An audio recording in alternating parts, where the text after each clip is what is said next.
తోటి సహోదరులకు సోదరిమణులందరికీ నా వందనాలు తెలియజేస్తున్నాను. ఈరోజు మనం మార్కు సువార్త 4:24 రాయబడిన లేఖన భాగాన్ని నేర్చుకుందామండి. మార్కు సువార్త 4:24 యేసుక్రీస్తు వారు మాట్లాడుతూ ఉన్నమాట అండి ఇది. మరియు ఆయన మీరేమి వినుచున్నారో జాగ్రత్తగా చూసుకొనుడి. మీరేమి వినుచున్నారో జాగ్రత్త, మీరేమి వినుచున్నారో జాగ్రత్త అని యేసుక్రీస్తు వారు వినుట గురించి మాట్లాడారండి. దేవుడు మానవులకి అవయవాలు ఇచ్చారు. ఏంటండి అవయవాలు? ఆ కన్ను, ముక్కు, చెవులు, నోరు, అన్నీ కాళ్ళు, చేతులు, ఇవన్నీ అవయవాలు. ఇవి ఇంద్రియాలు అంటారు. ఇవి లేకపోతే మనిషి వికలాంగుడైపోతాడండి. సమాజంలో గౌరవం ఉండదు. ఏ పనికి మనము పనికిరాము. ఎందుకు పనికిరామండి? అలాంటి అవయవాలని దేవుడు ఎందుకు ఇచ్చాడు అనేది మనిషి ఈరోజు పక్కన పెట్టి ఈ అవయవాలను బట్టి మురిసిపోతూ ఉన్నాడండి. ఎంత మంచి కళ్ళో, ఎంత మంచి ముక్కో, ఎంత మంచి చెవులో, నా చేతులు చాలా బాగుంటాయి అని. మరికొంతమంది అస్సలు నీ మెల్లకళ్ళు, నీ చొట్ట చెవులు, నీ చొట్ట చేతులు అని కొంతమంది అవయవాలు చూసి అపహాస్యం చేసే వాళ్ళని కూడా మనము ఈనాడు చూస్తూ ఉన్నామండి. వాస్తవానికి ఈ అవయవాలని దేవుడు ఎందుకు ఇచ్చాడు అనేది ఎవరూ పరిశీలన చేయటం లేదండి. ఒకసారి చూడండి, కొరింథీయులకు రాసిన మొదటి పత్రిక 12:18 పౌలు గారు మాట్లాడుతూ, దేవుడు అవయవములలో ప్రతిదానిని తన చిత్త ప్రకారం శరీరంలో ఉంచెను. అవయవాలన్నింటినీ కూడా దేవుడు ఎందుకు శరీరంలో ఉంచాడు అంటే తన చిత్తాన్ని చేయడానికి, తన చిత్త ప్రకారం నడుచుకోవడానికి. ఏమండి, ఇప్పుడు మనం ఏదైనా మన ఇంట్లో ఒక వస్తువు తీసుకొచ్చామంటే అది మనకు ఉపయోగపడడానిక, ఎవరికో ఉపయోగపడడానికి కొంటామా? మనకు ఉపయోగపడడానికి, మనం ఆనందించడానికి. అదేవిధంగా దేవుడు కూడా మన దేహంలో ఆయన ఈ అవయవాలన్నీ ఎందుకు పెట్టాడు అంటే తన చిత్త ప్రకారము అవి పనిచేయాలని, తనను సంతోష పెట్టాలని, తనను మహిమపరచాలని దేవుడు మానవుడికి ఈ అవయవాలను ఇచ్చినట్టుగా మనం చూస్తూ ఉన్నామండి. హెబ్రీ పత్రిక 10 5-7 వరకు మనం చూస్తే అక్కడ యేసుక్రీస్తు వారు మాట్లాడిన మాటని హెబ్రీ గ్రంథకర్త కోట్ చేశాడండి. ఏమన్నా చూడండి, నీ చిత్తము చేయుటకు నాకొక శరీరం అమర్చితివి. దాని సారాంశం అదే అండి. అక్కడ రాయబడిన మాట ఏంటండి, తండ్రి నాకు ఒక శరీరం అమర్చావు. ఎందుకు అమర్చావు? నాకు ఎందుకు ఈ శరీరం ఇచ్చావు అంటే నీ చిత్తము నెరవేర్చడానికి నాకు ఈ శరీరాన్ని ఇచ్చావు అని యేసుక్రీస్తు వారు ఆ అవగాహనతోనే 33.5 సంవత్సరాలు కూడా దేవుడిచ్చిన ఈ శరీరాన్ని దేవుడి చిత్తాన్ని నెరవేర్చడానికే ఉపయోగించినట్లుగా ఇక్కడ మనము చూస్తూ ఉన్నామండి. కానీ ఈరోజు ఈ చెవులు దేవుడు ఎందుకు ఇచ్చాడు అంటే మనిషి ఏమనుకుంటాడంటే రింగులు పెట్టుకోవడానికి, బంగారం పెట్టుకోవడానికి. ఏంటండి, శరీరంలో ఎక్కడ ఇంకా అవయవాలు దొరకటం లేదని కొందరు నాలుక మీద కూడా రింగులు కుట్టించేసుకుంటున్నారండి. ఎక్కడెక్కడో ఏంటండి, ఇది ఫ్యాషన్. దేవుడు ప్రతి అవయవం వెనకాతల ఒక పనిని ఇచ్చాడండి. నోరెందుకు?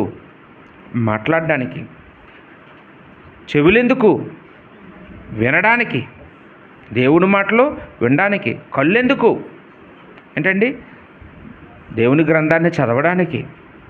ఈరోజు ఎందుకు ఈ అవయవాలు ఇవ్వబడ్డాయో అందుకు తప్ప అన్నిటికీ ఉపయోగపడుతున్నాయండి. దేనికి వినియోగించడం లేదు మన అవయవాలని? దేవుడి పనికి తప్ప ఇంకా అన్నిటికీ టైం ఉంటుంది.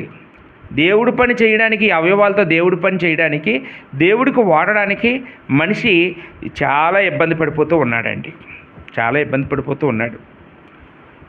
ఈ లోకంలో ఎలా మాట్లాడాలో తెలియని వాళ్ళకి ఎలా మాట్లాడాలో నేర్పించేటటువంటి స్కిల్ డెవలప్మెంట్ కోర్సులు ఉన్నాయి. హోటల్ మేనేజ్మెంటు ఈ కోర్సులని. ఈ కోర్సుల్లో ఎలా నిలబడాలి, ఎలా బట్టలు వేసుకోవాలి, ఎలాగా ఒక వ్యక్తిని మాట్లాడాలి, ఎలా డిగ్నిటీగా మెయింటైన్ చేయాలి, ఈ విషయాలన్నీ బాగా నేర్పిస్తారండి. కానీ ఎలా వినాలో నేర్పించే క్లాసులు ఎక్కడ ఉండవు. ఏ పుస్తకాల్లో కూడా ఈ భూప్రపంచంలో ఎలా వినాలో చెప్పే పుస్తకాలు లేవు, ఎలా వినాలో చెప్పే టీచర్ లేడు. మనం మహాత్మా గాంధీ గారు చెప్పిన మాట మనకు గుర్తొస్తుంది. చెడు వినకు అన్నాడు. చెడు చూడకు, చెడు మాట్లాడకు. ఆయన వినటం గురించి ఒక మాట దేశానికి చెప్పాడు, చెడును వినకూడదు అని. మహాత్మా గాంధీ గారు ఎక్కడ చెప్పారు?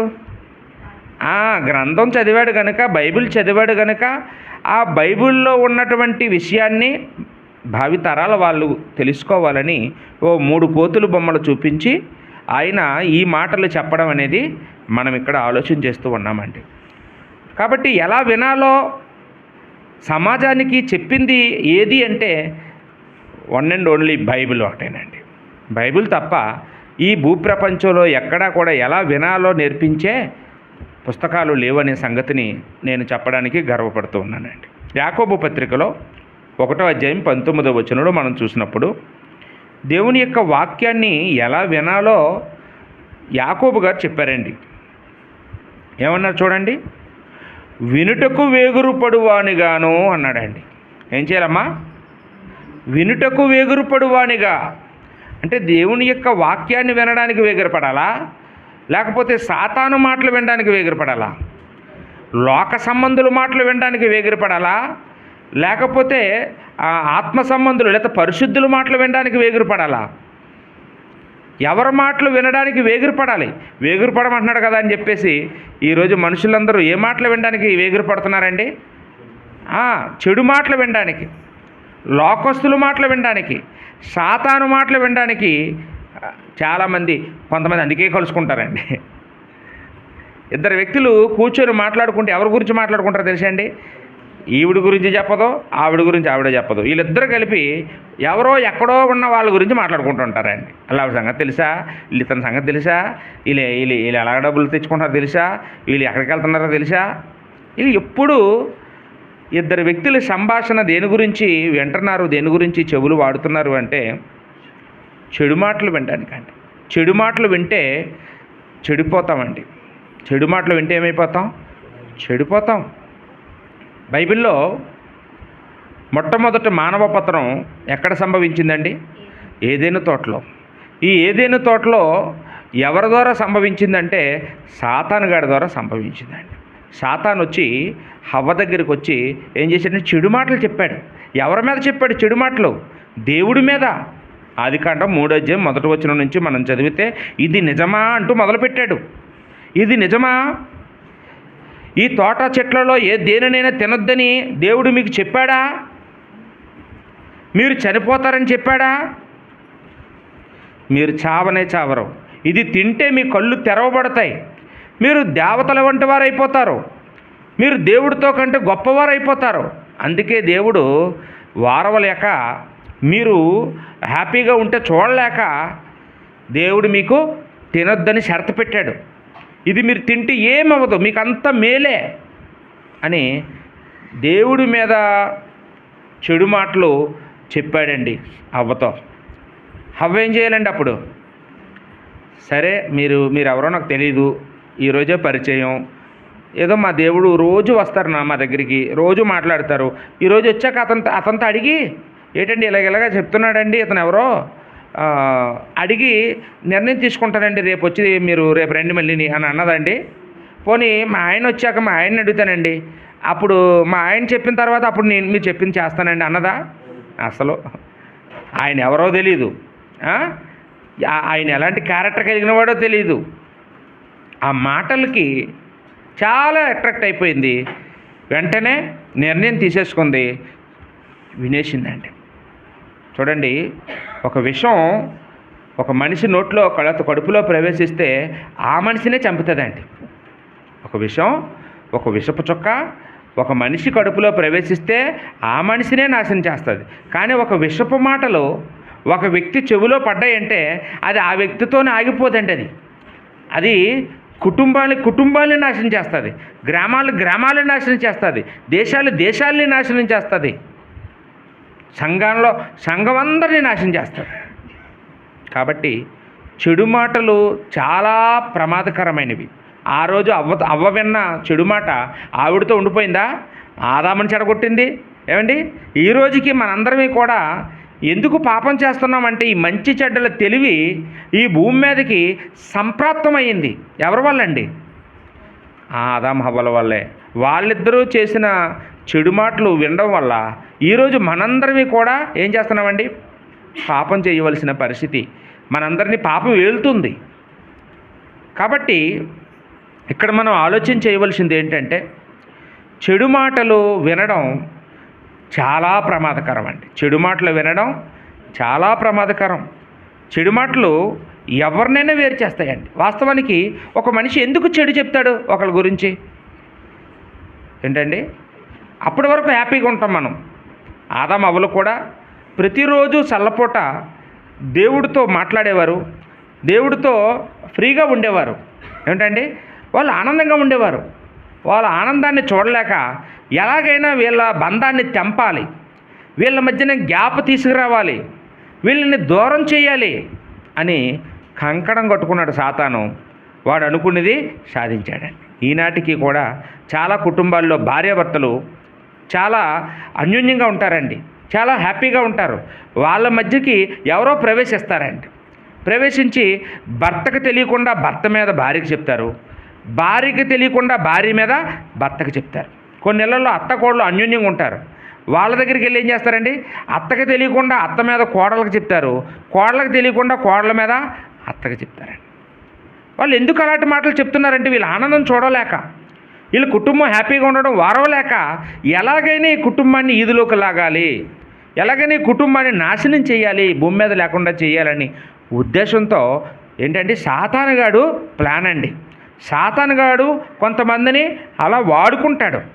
మనకు ఆ విషయాలు ఏమీ తెలియక ఏంటంటే ఎవరైనా ఏదైనా చెప్పగానే ఇది నిజమో అబద్ధమో పరిశీలిస్తాం, తెలుసుకుంటాం, తెలుసుకున్న తర్వాత నిర్ణయం తీసుకుంటామని అంత ఆలోచన ఉంటుందండి. ఇలాగ చెప్పగానే మనం ఏమైపోతామండి? వినేస్తాం.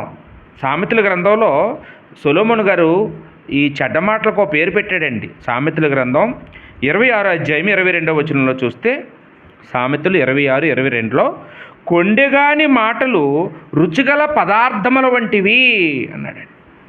కొండెగాలి మాటలకు ఎందుకంటే అంత వాల్యూ ఇస్తాం మనం? అవి చాలా టేస్టీగా ఉంటాయండి. మన లోపల ఎవరైనా చెప్పారనుకోండి, అవి ఎలాగుంటాయండి? కాకరకాయ కూరలా ఉంటుంది. ఏమండి, అదే కొండాలు అంటే వేరొకరి గురించి మనకు చెప్తున్నారు అనుకో, వేరొకరి లోపాలు, మన లోపాల గురించి మాట్లాడకుండా ఇతరుల లోపాల గురించి మనకు చెప్తే అవి ఎలా ఉంటాయండి? మన నాలుగుకి చాలా టేస్ట్. చూడండి, కొన్ని ఊరు పేర్లు చెప్పగానే మనం నోరు ఊరేస్తుంటుంది. కాకినాడ అనగానే కాకినాడ కాజా ఏంటండి, ఆ ఊరిలో ఎవరైనా వెళ్ళారనుకో అక్కడ కాజాలు పట్టుకుని వెళ్తుంటారు. మనకి ఈరోజు తెచ్చారో లేదో సిస్టర్ గారు కాజాలు, కాకినాడ నుండి వచ్చారు. ఏంటి, కాకినాడ అనగానే కాజాలు. ఇంకేమున్నాయండి అలాంటి ఊర్లు? ఆత్రేయపురం అనగానే పూతరేకులు గుర్తొస్తాయండి. మన మాడుగులు అనగానే హలవా, బందర్ అనగానే లడ్డు. ఇలాగా పేరు చెప్పగానే నోరు ఊరుతుంది. చూసారండి, మీ ఊర్లో ఇది ఫేమస్ అంట కదండి, చాలా బాగుంటుందట, అలా అంటుంటారు. అవి ఆ మాటలు దాని గురించి మనలో కదిపొదిలి ఆత్రేయపురం వాళ్ళని కదిపొదిలి అంటే పూతరేకుల గురించి 2 గంటలు చెప్తారండి. ఎన్ని రకాల పూతరేకులు ఉంటాయో, అందులో ఏంటి వేస్తారో వాళ్ళు చెప్తారండి. అంటే దీని మాడుగులు హల్వా ఎవరు ప్రారంభించారో, ఎన్ని సంవత్సరాల క్రితం ప్రారంభించారో, మా తాతయ్య ఇది ప్రారంభించడం గొప్పగా చెప్పుకుంటూ ఉంటారు. అంటే మనం నోటిని తీపి చేసే మాటలు కొన్ని ఉన్నాయి. అలాగే కొండాలు కూడా అందులో ఒకటంటండి. ఈ కొండిపు మాటలు ఏం చేస్తాయండి? వినడానికి ఎలా ఉంటాయి? చాలా తియ్యగా, చాలా కమ్మగా. అసలు టైమే తెలియలేదని మీతో మాట్లాడుతుంటేనే గంట 2 గంటల ఇంకా టైం పాస్ అవ్వలేదు. ఇంకా చెప్పండి. వాక్యం చెప్తాం అనుకోండి, ఒక అరగంట పట్టుమని అరగంట సేపు కదలకుండా కూర్చోలేరండి. ఏమండి, సినిమా స్టోరీ చెప్తే 2:30 గంటలు అప్పుడైపోయిందా, అప్పుడే సినిమా అయిపోయిందా అంటారండి. 2:30 గంటలు చక్కగా కూర్చొని ఇంకా కాసేపు వేస్తే చూద్దామా అని చూస్తుంటారు కదండి. చెడు మాటలేమో తియ్యగా ఉంటున్నాయి, తియ్యని పదార్థాలలాగా. మంచి మాటలేమో చేదైన కాకరకాయ కూరలాగా అయిపోతూ ఉందండి. అందుకని ఈ కొండెగాండ్రులు అంటే పురుషుల్లోనూ ఉన్నారు, స్త్రీల్లోనూ ఉన్నారు. రోమాపత్రికలో 1:30 మనం చూస్తే కొండెగాండ్రు అన్నాడండి. కొండెగాండ్రు అంటే ఎవరి గురించి? పురుషుల గురించి అండి. పురుషుల్లో ఉంటారా కొండలు పెట్టేవాళ్ళు? అమ్మో, పురుషులేం తక్కువ కాదు, పురుషుల్లోనూ ఉన్నారు, స్త్రీల్లో కూడా ఉన్నారా? తీతు పత్రికలో 2:3 ఇక్కడ వృద్ధ స్త్రీల గురించి మాట్లాడుతూ వీళ్ళు కొండుగత్తెలై ఉండక అంటున్నాడండి. అంటే వీళ్ళకి ఏం కాదు, రిటైర్ అయిపోయారు కదా, మరి ఇప్పుడు ఏం పని ఉండదు. ఇప్పుడు ఏం చేస్తారండి? వెళ్ళి ఏదోటి ఎవరొకరి గురించి మాట్లాడుతూ ఉంటారు. కాబట్టి ఈ కొండెగాండ్రుగా పురుషులు ఉండకూడదు, కొండెగత్తెలుగా స్త్రీలు ఉండకూడదు అని ఇక్కడ నేర్చుకుంటూ ఉన్నామండి. రైట్. అయితే ఈ యొక్క చెడు మాటలు ఏమండి, ఈ చెడు మాటలు ఇంత రుచిగా ఉండడానికి కారణం ఏమని చెప్పుకున్నాం? అవి మన గురించి కాదు కాబట్టి, అవి ఇతరుల గురించి చెప్తున్నారు కాబట్టి మనకి చాలా ఇంట్రెస్ట్గా ఉంటాయండి. ఈ చెడు మాటలు ఎంతటి వాడినైనా ప్రభావితం చేస్తాయని బైబిల్ చెప్తుందండి. మనం అప్పుడప్పుడు మనం అనుకుంటాం, నాకు అలాంటి బుద్ధి లేదండి, నేను అలాంటి మాటలే విన్నాను, ఒకవేళ విన్నా నాకు తెలుసు ఎలా వ్యవహరించాలో, నా కంట్రోల్లో ఉంటాను నేను అంటుంటారండి కొంతమంది. ఏంటండి, ఎంతటి వాడినైనా చెడు మాటలు ప్రభావితం చేస్తాయి, ఎంతటి వాడినైనా అనడానికి ఈరోజు మీకు ఒక ఉదాహరణగా బైబిల్లో కల్లా ఒక గొప్ప వ్యక్తిని మీకు పరిచయం చేయబోతున్నాను. ఏమండి, అతను సామాన్యుడు కాదండి. బాలుడు మొదలుకొని వృద్ధుడి వరకు భక్తుడిగా బ్రతికిన మనిషి, నీతిమంతుడిగా బ్రతికినవాడు, దేవుని హృదయానుసారుడు, దేవుని చిత్తానుసారుడు, ప్రతి క్షణం దేవుడి మీద ఆధారపడి దేవుడికి ఏది వద్దంటే అది మానేసి దేవుడు ఏది చేయమంటే అది చేసే మనిషి. ఎవరండి ఆయన? దావీదు.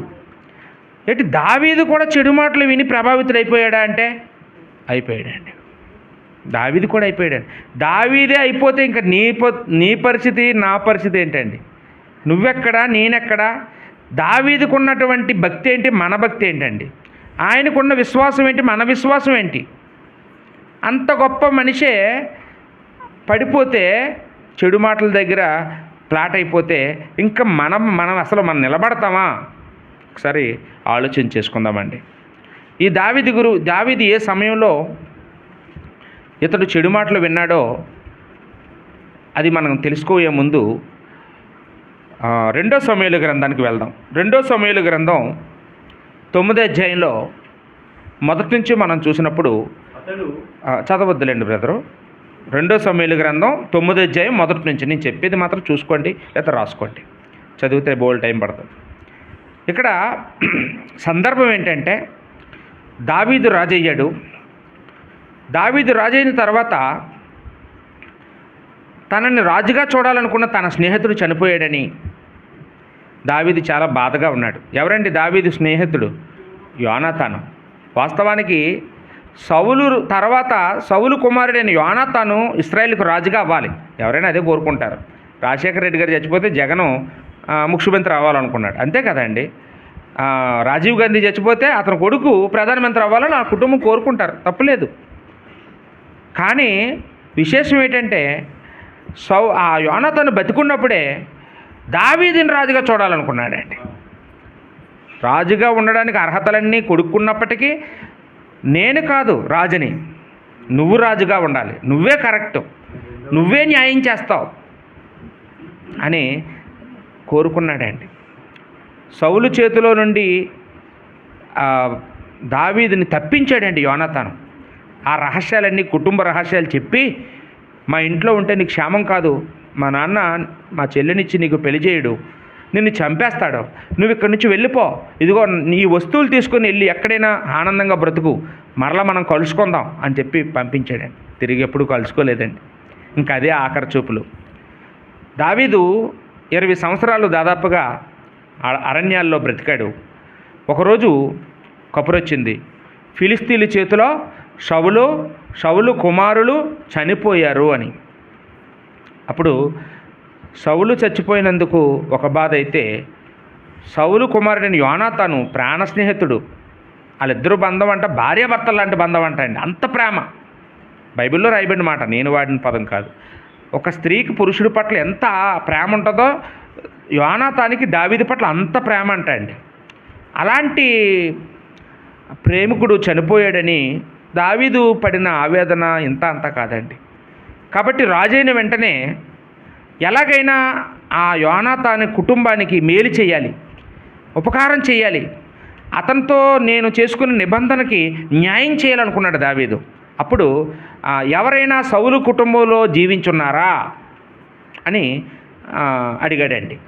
అడిగితే అయ్యా సౌలు కుటుంబంలో ఎవరో బ్రతుకున్నారో ఆ విషయాలన్నీ ఆ సౌలు కుటుంబంలో నమ్మకంగా ఒక పనివాడు ఉన్నాడండి, ఆయన్ని అడిగితే చెప్తాడండి. ఆ ఆస్తి అంతా అతను అనుభవిస్తున్నాడు ప్రజెంటు. కాబట్టి ఆ నమ్మకస్తుడైన ఆ పనివాడు ఉన్నాడు, అతన్ని పిలిపిస్తే అతను చెప్తాడండి అని చెప్పారంట. ఎవరో ఇంతకు అతను షేబా అనే ఒక పనివాడండి, నమ్మకస్తుడు సౌలు కుటుంబానికి. ఈ షేబా అనేవాడిని పిలిపించాడు దావీదు. వచ్చాడు దావీదు దగ్గరికి. వచ్చిన తర్వాత సౌలు కుటుంబంలో ఎవరైనా జీవించున్నారా అని అంటే ఈ షేబా అనుకుని ఉంటాడు, ఒకడున్నాడండి, యోనాతానికి ఒక కుమారుడు ఉన్నాడండి అన్నాడంట. ఎక్కడున్నాడు అంటే 4వ వచనంలో అతను ఎక్కడున్నాడో చెప్తూ ఉన్నాడండి. 2 సమూయేలు 9:4 వచనంలో వాడు జనులు యుద్ధమందు నిలువలేక పారిపోయి అనేకులు పడిచెచ్చిరి. సౌలును అతని కుమారుడైన యోనాతాను మరణమైనది. లెదెబారులో అమీమయేలు కుమారుడైన మాకీరు ఇంట ఉన్నాడని చెప్పాడండి. ఈ షేబాకి తెలుసు. షేబా ఏం చేశాడండి, ఆయన ఎక్కడ బ్రతుకుతున్నాడో, ఎక్కడో మారుమూల ప్రాంతంలో రహస్యంగా బ్రతుకుతున్నాడండి. అయితే అతను కుంటువాడండి అని చెప్పాడండి. అతను కుంటువాడు, కాళ్ళు లేవండి అతనికి అని చెప్పాడట. దావీదు అయ్యో అలాగా. వాస్తవానికి ఆ కుంటువాడి పేరేంటో తెలుసా? మెఫీబోషెతు. ఏం పేరమ్మా? మెఫీబోషెతు. ఈ మెఫీబోషెతుకు వాస్తవానికి మొదటి పేరు అది కాదండి, ఆయనకి మరో పేరు మొదట ఉంది. ఆ పేరు గురించి ఎక్కడుందంటే 1 దినవృత్తాంతాల గ్రంథం 8వ అధ్యాయము 34వ వచనంలో ఉందండి. 1 దినవృత్తాంతాలు 8వ అధ్యాయం 34వ వచనంలో మెరిబ్బయలు అని పేరు. మెరిబ్బయలు చూడండి, సౌలు కుటుంబం దేవుని యందు భక్తిగా లేని టైంలో బహుశా ఆ ఇంట్లో పుట్టిన మనవడికి అలాంటి పేరు పెట్టి ఉంటాడు. 40 సంవత్సరాల కిందట అతనికి ఒక బయలు పేరు వచ్చే పేరు, బయలు, మెరిబ్బయలు అనగానే బయలు అని వస్తుంది. అలాంటి పేరు కూడదని చెప్పి తర్వాత ఏం చేశారు, కాలక్రమంగా వాక్యం తెలుసుకున్న తర్వాత ఈ పేరు బాగోలేదు, బయలు అనే పేరు వస్తుందని మార్చుకొని ఉంటారు. అప్పుడు అతనికి మరో పేరు పెట్టారు. ఏంటండి? మెఫీబోషెతు అని ఒక మంచి అర్థాన్ని ఇచ్చే పేరుని పెట్టారండి. అయితే ఈ మెఫీబోషెతు కూడా పుట్టుకతో కుంటువాడు కాదండి అండి. కుంటుతనం అనేది చాలామందికి మధ్యలోనే వస్తుంది. ఈయనకి కూడా అలాగే 5 ఏళ్ళప్పుడు కుంటుతనం వచ్చిందండి. ఎలా వచ్చిందో కూడా 2 సమూయేలు గ్రంథంలో 4వ అధ్యాయం 4వ వచనంలో మనం చూడగలం. అప్పుడు శత్రువులు తరుగుతున్నారని తెలిసినప్పుడు సౌలు యోనాతాను ఇంట్లో లేరట. ఆ టైంలో శత్రువులు చేతిలో నుండి ఎలాగైనా ప్రాణాలు కాపాడాలని ఆ బాబుని సాకుతున్న దాది ఉంటుంది కదా, పని ఆవిడ ఉంటుంది కదా, ఆవిడ ఏం చేసిందంట, బిడ్డను ఎత్తుకొని పారిపోబోయిందంట. కాలు జారి పడిందంట. బిడ్డను నేలలేసి కొట్టేసింది. బిడ్డ పడిపోయాడు. పడిపోయినప్పుడు ఏమైందంటే మెత్తటి శరీరం 5 సంవత్సరాలు పసికందు ఏమైపోయాడండి, కాళ్ళు 2 ఇరిగిపోయాయి. కాబట్టి నిలబడలేడు, నడవలేడు, ఏ పని తనంతట తాను చేసుకోలేడు. ఎవరో మోసుకెళ్ళాలి, ఎవరో కూర్చోబెట్టాలి, ఎవరో అన్ని పనులు చేస్తే తప్ప అతను ఏ పని చేయలేనటువంటి వాడు. అలాంటి వ్యక్తిని అసలు సమాజం ఇప్పుడైతే ప్రభుత్వాలన్నీ అలాంటి వాళ్ళకే అన్నీ పెన్షన్ అయినా ఏదైనా కానీ వాళ్ళకే రిజర్వేషన్ కోట. కానీ ఆ కాలంలో అసలు ఒకసారి కాలు ఇరిగిందనుకోండి ఇంకంతే. ఇప్పుడులాగా ఏమైనా సర్జరీలు చేసి ఇరిగిపోయినట్లు రాడ్లు పెట్టేసి లేపేస్తారనుకుంటున్నారా? ఒకసారి ఈ అవయవాలు ఏమైనా కోల్పోతే ఇంకా వాడు అలా కోల్పోవలసిందే, కుంటివాడిగా మిగిలిపోవలసిందే. అందుకే దేవుడు ఇశ్రాయేలుకి ధర్మశాస్త్రం ఇస్తూ చాలా కఠినమైన నిర్ణయాలు తీసుకున్నాడు. లేవీకాండంలో 21వ అధ్యాయం, లేవీకాండం 21వ అధ్యాయం 17వ వచనం నుంచి 21వ వచనం వరకు మీరు రాసుకోండి. ఇక్కడ కుంటివాడే కానీ, గుడ్డివాడే కానీ, మగవాడే కానీ, చెవిటివాడే కానీ ఎవడైనా దేవుడు ఆలయంలోనికి రావడానికి వెళ్ళేదో, వాళ్ళు దేవుడి ఆలయంలో పని చేయడానికి వెళ్ళేదో, దేవుడికి ఏదైనా అర్పించడానికి వెళ్ళేదో, అట్టి వారికి ప్రవేశం లేదండి. దేవుడి యొక్క మందిరంలోనికి రావడానికి ఆ కాలంలో అంత దేవుడికి ఎవరు ఆరాధించాలంటే ఎవరైతే ఆరోగ్యంతో ఉన్నారో, ఎవరైతే ఏ లోపం లేకుండా ఉన్నారో వాళ్ళే. ఏమండి ఇప్పుడు కానీ అలాంటి రూల్ పెడితే అసలు మనలో ఎవరైనా పాస్ అవుతామంటారా? ఏమండి ప్రతి మనిషికి షుగరో, బీపీయో, ఏంటండి అల్సరో, ఏదో ఒక కుంటితనమో, గుడ్డితనమో, మూగతనమో. ఏమంటే సాధారణంగా ఈరోజు చర్చికి వచ్చే వాళ్ళందరూ ఎవరండి? ఏదో బలహీనతలో ఉన్న వాళ్ళమే. అంత ఆరోగ్యంగా ఉండి మంచి యవనకాలంలో ఉన్న వాళ్ళు వస్తున్నారా? అసలు వాస్తవానికి యవనస్తులే దేవుడి దగ్గరికి రావాలి, మంచి పూర్ణ శక్తితోనే రావాలి. కానీ శక్తి అంతా లోకంలో అవగొట్టేసుకొని సగం నడ్డిరిగిపోయిన తర్వాత అప్పుడు వస్తున్నారు దేవుడి దగ్గరికి. ఏమండి అందుకనే దేవుడు ఆ రోజు ఏం చెప్పాడంటే, ఎవరైతే పౌష్టికంగా ఆరోగ్యంగా ఉంటారో, పుష్టిగా ఉంటారో వాళ్ళనే రానియండి దేవుడి సన్నిధికి. తక్కిన వాళ్ళు రావడానికి వీల్లేదో, అహరోను నీ కన్న కొడుకైనా రావడానికి వీల్లేదో అని చెప్పేశాడండి ఖచ్చితంగా దేవుడు. అలాంటి పరిస్థితుల్లో ఈ అవిటి వాళ్ళ జీవితం అనేది చాలా కష్టం. అందుకని యేసుక్రీస్తు వారు వచ్చి ఏం చేశారంటే కుంటివారిని స్వస్థపరిచారు. ఎందుకంటే కుంటివారిని స్వస్థపరిచారు? ఎందుకు కుష్ఠరోగులు బాగు చేశారు? వెళ్ళండి, ముందు ఎక్కడికి వెళ్ళండి? దేవాలయానికి వెళ్ళండి. ముందు ఎక్కడికి వెళ్ళండి? మీరు దేవుడికి దూరం అయిపోవడం నాకు ఇష్టం లేదు. నేను మిమ్మల్ని ఎందుకు బాగు చేశానంటే మీరు ఇంటికి వెళ్ళి వ్యాపారం చేసుకోవడానికి కాదు. ముందు వెళ్ళి దేవాలయానికి వెళ్ళి యాజకుడికి కనపరుచుకోండి. ముందు దేవాలయానికి వెళ్ళండి. దేవుడి దగ్గరికి మనుషుల్ని అనుసంధానం చేయడానికి యేసుక్రీస్తు వారు ఏం చేశారంటే స్వస్థతలో చేసినట్టుగా మనము చూస్తూ ఉన్నామండి. పేతురు, యోహానులు కూడా మొట్టమొదటగా సువార్త పరిచర్యకి బయటికి వెళ్ళారండి. వాళ్ళిద్దరు టీమ్గా వెళ్ళారు. ఇద్దరు టీం. అపోస్తలుల కార్యం 3వ అధ్యాయంలో మొదటి నుంచి మనకి కనపడుతుందండి. అక్కడ అప్పుడు దేవాలయానికి వెళ్తుంటే ఆ దేవాలయపు గుడి మెట్ల దగ్గర, ద్వారం దగ్గర ఒక వ్యక్తి బిచ్చమెత్తుకుంటూ ఉంటాడు. అతను ఎవరు అంటే పుట్టుకతోనే కుంటువాడు అని రాయబడింది. ఎవరని మాత్రం పుట్టుకతోనే కుంటువాడట అండి. వాళ్ళు ఏమో డబ్బుల కోసం అడుగుతున్నాడు, వీళ్ళ దగ్గర ఏమో పైసా లేదు. వీళ్ళు ఏమన్నారండి, అయ్యా మా దగ్గర ఉన్నదే మీకు ఇస్తాం, వెండి బంగారాలు అయితే మా దగ్గర లేవు అని యేసు నామంలో నిన్ను స్వస్థపరుస్తున్నాం అన్నాడు. వెంటనే ఆ కుంటువాడు ఏమేనండి స్వస్థపడాడు. స్వస్థపడిన తర్వాత ఇంట్లోకి వెళ్ళాడా, దేవాలయంలోకి వెళ్ళాడా? దేవాలయంలోకి వెళ్ళాడండి. అంతకుముందు వెళ్ళడానికి అవకాశం లేదు.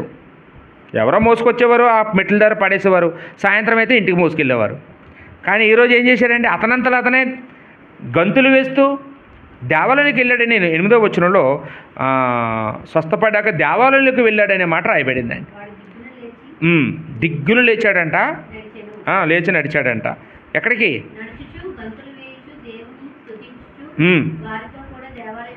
దేవాలయంలోకి వెళ్ళాడండి. ఎప్పుడు వెళ్తానా, ఎప్పుడు కాళ్ళు వస్తాయని ఎదురు చూసినోడికి ఒక్కసారిగా వచ్చేటప్పటికి ఆనందం తట్టుకోలేక దేవాలయంలోకి వెళ్ళినట్టుగా మనం చూస్తూ ఉన్నామండి. రైట్. అయితే ఇలాంటి కష్టాలే ఎవరు పడుతున్నారమ్మా? మెఫీబోషెతు కూడా పడుతున్నాడు. అయితే దావీదు అతన్ని పిలిపించుకున్నాడండి. దావీదు దగ్గరికి మెఫీబోషెతు వచ్చాడు. వచ్చినప్పుడు దావీదు ఎందుకు పిలిపించాడో ఇంకా తెలియట్లేదండి. ఈ షేబాకి తెలియదు ఎందుకు పిలిపిస్తున్నాడో, వచ్చినటువంటి ఆ మెఫీబోషెతుకు తెలియదు. మెఫీబోషెతు ఏమనుకుని ఉంటాడు చెప్పండి? చూడండి, మనం పెద్దలు చెప్తుంటారు శత్రుశేషం ఉండకూడదు అని. శత్రుశేషం, రుణశేషం ఉంటే అది ఎప్పటికైనా మళ్ళీ పెరుగుతుందని శత్రువుల్ని పూర్తిగా అంతమొందించేయాలని కోరుకుంటుంటారు చాలామంది. దావీదు కూడా అలాగా, నేను ఎక్కడో మారుమూల ప్రాంతంలో, ఎక్కడో కొండ చివరల్లో నేను బ్రతుకుతూ ఉంటే నన్ను ఎందుకు పిలిపించుంటాడు? నన్ను చంపేయాలని, సౌలు కుటుంబంలో ఇంకెవరూ బ్రతికుండకూడదని దావీదు పిలిపించాడు అనుకొని ఆ అవిటివాడైనటువంటి మెఫీబోషెతు గడగడగడ ఉడుకుపోతూ వచ్చాడు దావీదు దగ్గరికి. కానీ దావీదు అతను చూడగానే మాట్లాడిన మాట చూడండి 7వ వచనంలో దావీదు అంటాడు, మెఫీబోషెతు భయపడొద్దు అన్నాడు. నువ్వు భయపడొద్దు నాయనా, నిన్ను పిలిచింది నేను చంపడానికి కాదు, నీ తండ్రితో నేను చేసుకున్న వాగ్దానాన్ని నేను నిలబెట్టుకోలేకపోయాను, నీ ద్వారా ఆ కోరికను తీర్చుకోవాలనుకుంటున్నాను. ఇదిగో నీ తండ్రి ఆస్తి అంతా కూడా, నీ పితరుల ఆస్తి అంతా ఈ క్షణమే నీకు ఇచ్చేస్తున్నాను, నువ్వేం చేసుకుంటావు నాకు అనవసరం, నీదే. ఈరోజు నుంచి నువ్వు నేను చచ్చిపోయే వరకు నువ్వు నాతో కలిసి నా భోజనం వాళ్ళ దగ్గర భోజనం చేయాలి. ఇప్పుడు మెఫీబోషెతు కళ్ళంట నీళ్ళు వచ్చేసి ఉంటాయి.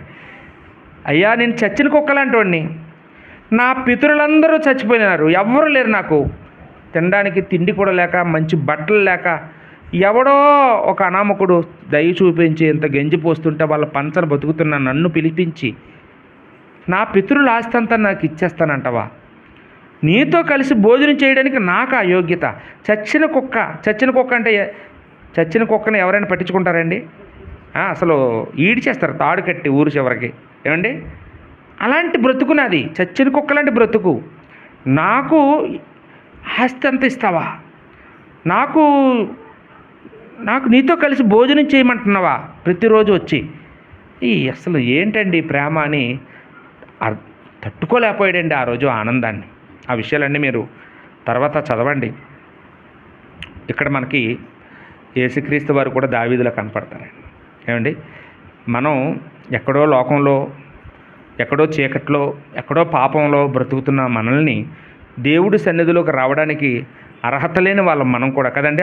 ఆ రోజు కుంటువాడిలాగా ఈరోజు మనం అన్యులు. కానీ మనకి జీవం గల సంఘంలోనికి రావడానికి దేవుడు ఎంత కనికరం చూపించాడో ఒకసారి ఆలోచించేయండి. రావడమే కాదు, ఇక్కడ యేసుప్రభుతో కలిసి భోజనం చేసే అవకాశాన్ని ఇచ్చాడండి. యేసుప్రభుతో భోజనం ఏదండి, ఎప్పుడు చేసాం? అమ్మాజీ గారు, యేసుప్రభుతో భోజనం అంటే ఎప్పుడు చేసామండి?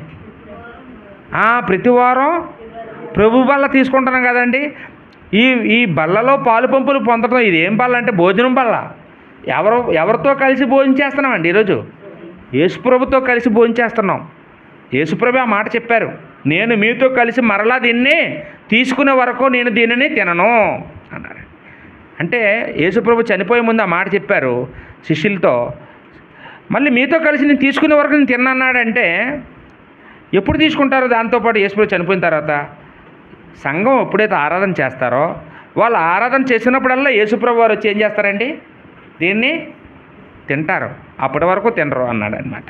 కాబట్టి ఇది ఆ రోజు దావీదుతో మెఫీబోషెతు భోజనం చేసినప్పుడు ఎంత భక్తితో, ఎంత కృతజ్ఞతతో, చచ్చిన కుక్కలాంటి నాకు ఇతను పక్కన కూర్చొని ఇతనితో కలిసి భోజనం చేసే అవకాశం వచ్చిందని ఎంత ఆనందం అయిపోయాడో, ఈరోజు మనం కూడా అంత ఆనందంతో దేవుడి సన్నిధికి కృతజ్ఞతతో కూడిన హృదయంతో దేవుడి సన్నిధికి మనము రావాలండి.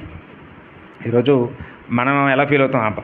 అనవసరంగా మంచి ఫంక్షన్ మిస్ అయిపోయాం, ఆదివారం వచ్చింది, అక్కడట మటన్ అంట, దమ్ బిర్యానీ, ఏమండి చేపల ఫ్రై, అయ్యి బాబా ఎమ్మెల్యే గారితో భోజనం వదులుకొని వచ్చాం అని చాలామంది తలడి వెళ్ళిపోతుంది. ఎప్పుడు వదిలేస్తారు, ఎప్పుడు వెళ్ళిపోతానా? ఏమండి, మనిషి ఇక్కడ ఉంటాడు కానీ మనసు అంతా అక్కడ భోజనాల దగ్గరే ఉంటుందండి. కానీ ఇక్కడ మనం భోంచేస్తున్న రాజు ఎంత గొప్పవాడండి, సృష్టికర్త అండి. ఏమండి, మనం దేవుడైన యేసుక్రీస్తుతో మనం భోంచేస్తున్నాం. ఏమండి, ఇంత గొప్ప అవకాశం అసలు ఈ లోకంలో ఎవరికైనా దొరుకుతుందండి?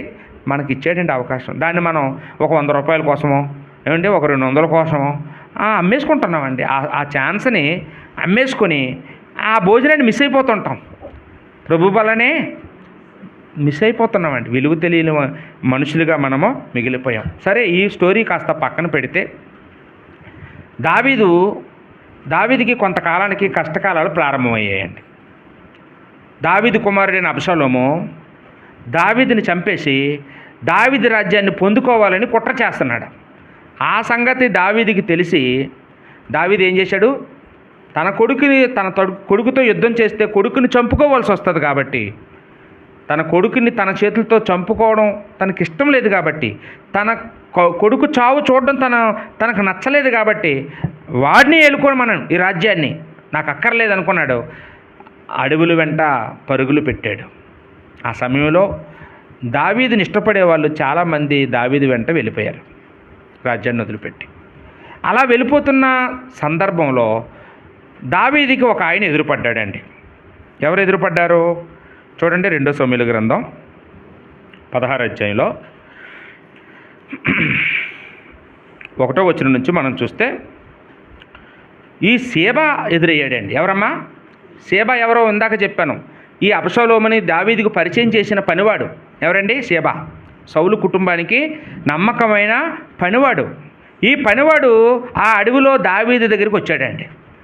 సేబా, నువ్వు వచ్చావేంటి, ఎందుకు వచ్చావు అని దావీదు అడిగితే, అయ్యా నీకోసం కొన్ని గిఫ్ట్లు తీసుకొచ్చానండి అన్నాడు. ఏంటండి అతను తెచ్చిన గిఫ్ట్లు? 1వ వచనంలో 2 గాడిదలు, గంతలు కట్టిన 2 గాడిదలు, 200 రొట్టెలు, 100 ద్రాక్ష గెలలో, 100 అంజూరపు అడలో, ద్రాక్షరసం తిత్తి అంటే పెద్ద సంచినంటే ద్రాక్షరసం.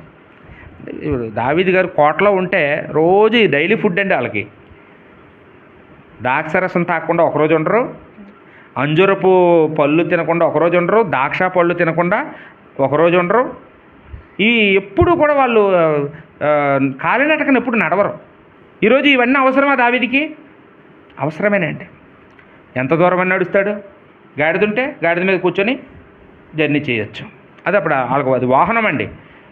2 వాహనాలు ఇచ్చాడు, 2 గాడిదలు తెచ్చాడు, ఒకటి కూడా కాదు. దావీదుకి, దావీదు వెనకాతలో ఒక ఎస్కాట్కి, ఇద్దరికి 100 ద్రాక్ష గెలలో.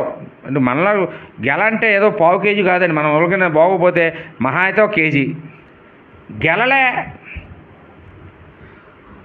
అలాంటి 2 గెలలో, 2 అడలో, అంజూరపు అడలో ఏంటండి, ఒక ద్రాక్షరసపు తిత్తి అంటే ఒక పెద్ద సంచి నిండా జ్యూస్, ఇవన్నీ పట్టుకొని దావీదు దగ్గరికి వస్తే, ఇవన్నీ ఎందుకు తెచ్చావంటే, అయ్యా అలసట్లో ఉంటారు, అరణ్యంలో ఉంటున్నారు, మీకు ఇది అవసరం అవుతే మీ పని వాళ్ళకి దాహం వేసినప్పుడు తాగుతారు, ఆకలి వేసినప్పుడు తింటారు, ఏదో నేను తేవగలిగినంత నేను తెచ్చాను అన్నట్టుగా అతను మాట. సరే ఇవేవి తెచ్చావు కానీ నువ్వు వచ్చావేంటి, నీ యజమాని కుమారుడు ఎక్కడా అన్నాడు దావీదు. ఇప్పుడు దావీదుకే కాదండి, మనం కూడా ఎప్పుడైనా మనకు అనారోగ్యం వచ్చినప్పుడు మనం ఫీల్ అవుతుంటామండి. మన వాళ్ళు రావాలని, మనల్ని చూడాలని, మనల్ని ఏదో ఆదరించాలని, మన కోసం ప్రార్థన చేయాలని. ఒకవేళ రాకపోతే ఫీల్ అవుతామా అవ్వండి? ఇంతేనా ప్రేమ, ఇంతేనా వాళ్ళకి నాకున్న బంధం అనుకుంటూ ఉంటామండి. దావీదు కూడా అదే ఎదురు చూశాడు. ఎవరు రావాలని కోరాడండి? రావాల్సింది ఎవరు? అబ్షలోము కదా రావాలి. ఎవరండి అతని పేరు? మెఫీబోషెతు కదా రావాలి. యజమాని రావాలి కదా. పనివాడు వచ్చాడేంటి, పనివాడి చేత పంపాడేంటి అనుకుంటున్నాడు దావీదు. అప్పుడు ఆ సేబ మాట్లాడుతున్న మాటలు చూడండి, చాలా మాయ మాటలు మాట్లాడాడండి. 3వ వచనంలో, ఈవేళ ఇశ్రాయేలీయులు తన తండ్రి రాజ్యమును తనకు తిరిగి ఇప్పింతురు అనుకొని అతడు యెరూషలేములో నిలిచి ఉన్నాడు. అయ్యా మీరు మీ కొడుకు భయపడి మీరు సింహాసనాన్ని వదిలిపెట్టి వచ్చేశారు, మీ కుమారుడిని ఫిలిస్తీన్లు చంపేశారు. ఇప్పుడు రాజు లేడు అక్కడ. రాజు లేని సమయాన్ని చూసుకొని మా అయ్యగారు యెరూషలేము వెళ్ళిపోయి తన తండ్రి రాజ్యాన్ని తనకి ఇచ్చేస్తారేమోనని అక్కడ కాసుకొని కూర్చున్నాడండి. అప్పుడు దావీదుకి ఎలా ఉంటుంది చెప్పండి ఆ మాట వినగానే?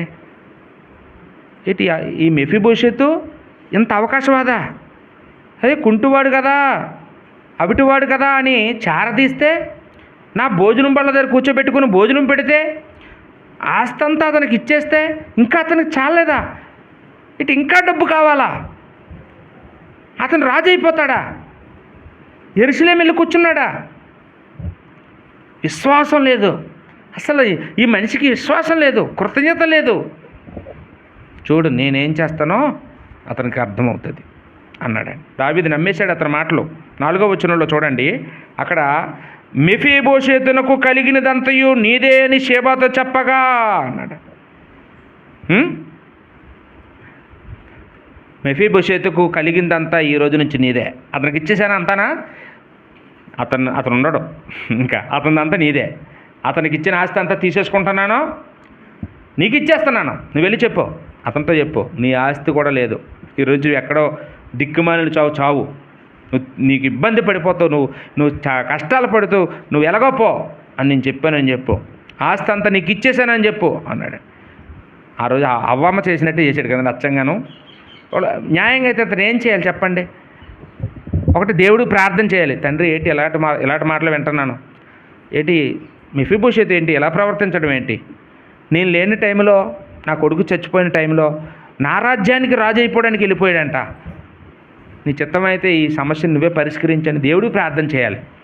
లేదా మెఫీబోషెత్ దగ్గరికి వెళ్ళి మాట్లాడతాను, అది ఏం జరిగింది, నీ పనివాడు వచ్చి ఇలా చెప్తున్నాడు, నీ నమ్మకమైన పనివాడు నీ గురించి ఇలా చెప్తున్నాడు, ఇది ఎంత నిజం అడగాల? పోనీ ఎవరినైనా ఎంక్వైరీ చేసాడా ఇంకొకళ్ళని? మనం కూడానండి ఎవరైనా చెప్పేటప్పుడు వన్ సైడ్ వినేసి వన్ సైడ్ వారే ఏంటంటే ఇంకా అవతల వాళ్ళని అడగం.